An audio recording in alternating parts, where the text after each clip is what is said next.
Welcome back, ladies and gentlemen, for another day and another preview ahead of UEFA Euro 2024. We have the final team in Group D to look at today, and that is one of people's favourites. It's Les Bleus, it's France. They are two-time world champions and two-time European champions. They were runners-up though at the Euros in 2016 when they were on home soil, being beaten very surprisingly by Portugal in the final, but they made up for it. Just 2 years later, Didier Deschamps, the manager, once again brought home the gold at the 2018 World Cup. They nearly doubled it up at Qatar in 2022. They nearly ran it back-to-back. They got defeated, obviously, by Argentina in the final. And in the middle of those two tournaments was Euro 2020, where they performed really poorly. They were knocked out in the last 16 by Switzerland.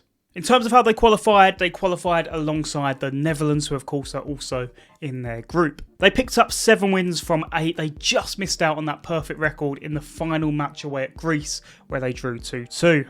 Kylian Mbappe finished with 9 goals in the qualifiers. He was far and away the top scorer in their qualifying group. The coach is Didier Deschamps. He has now been leading them since Laurent Blanc was manager at Euro 2012. Ever since that tournament ended, Deschamps has been manager coming on 12 years now. This will be his 6th tournament in charge of the French. He recovered from that embarrassing display at Euro 2016 where France were so expected to win, and when they made the final against Portugal it was seen that they would comfortably roll them over, but they were defeated, and there was heavy criticism on Deschamps as a result. But 2 years later he turned it around and won the 2018 World Cup, beating Croatia in the final 4-2. In terms of job security, Deschamps should be one of the safest managers heading into this tournament, as his contract runs until the end of the 2026 World Cup, so barring any dismal displays, he should be safe in his post. In terms of players to watch, there is quite literally no better place to start than their captain, who is Kylian Mbappe. He was there when France won in 2018. He scored 4 goals when he was just 19 years old, including a sumptuous strike in the final from 25 yards. He's continuing to shine with PSG this season. He scored over 40 goals and he most certainly will be seen as the potential Golden Boot winner heading into this one. Perhaps the only doubts on him is that he's expected to move to Real Madrid this summer, and maybe that will be clouding his vision just a little. In terms of other stars to keep an eye out for, Antoine Griezmann has to be one of the names mentioned. He's now 33 years old, but is still in great form for both club and country. He has always been a vital cog in this French machine,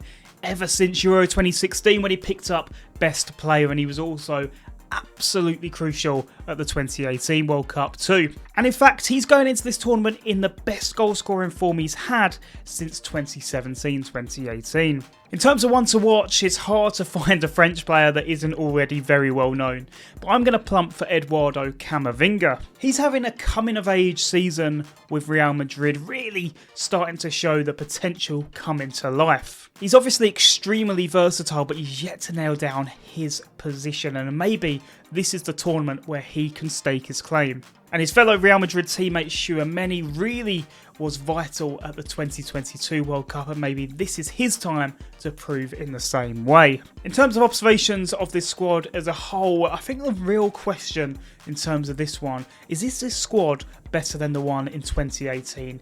Are we now looking at a slightly worse version of France, and therefore maybe they shouldn't be seen as such big favourites? In terms of how they line up, the 4-2-3-1 is the favoured formation of Didier Deschamps. Although it could be Giroud, I think it's going to be Kolo Muani who leads the line for France this time around, with Mbappe on the left, Dembele on the right and Griezmann in the hole. And I'm going to be expecting an all Real Madrid pivot of Camavinga and Tchouaméni, but other options could be considered by the coach. In terms of expectations, the French fans will be expecting them to reach the final at the very worst. They should really be winning it with the talent at their disposal. In terms of what I think will happen though, is I think that France will win.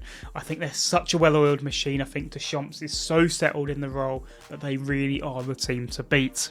I can see reasons why perhaps they won't win. Perhaps Giroud is not of the quality that he once was, and the defence they now have is slightly less experienced from the days of Varane, etc. But I think they've just got the minerals to stay the course, to do the distance and bring home the crown. And on large parts, the odds agree with me. They sit at 4-1. They are second favourites behind England, and they are going to be very tightly rung. I think that's going to be the final, France versus England, and I'm just going to pit for France to come out on top. But in terms of the group, I'm going to be going with the Netherlands to finish top and France in second. This is not something we often see, but it does sometimes occur that the winners of the tournament don't actually go on and win their group. But let me know your thoughts on Group D as a whole. Let me know how you think France are going to get on alongside the Netherlands, Austria and Poland. Let me know your thoughts. And for now, I will see you next time. We'll be going to Group E next time around, kicking off with Belgium. So that's one to really look forward to. And I will see you guys very soon.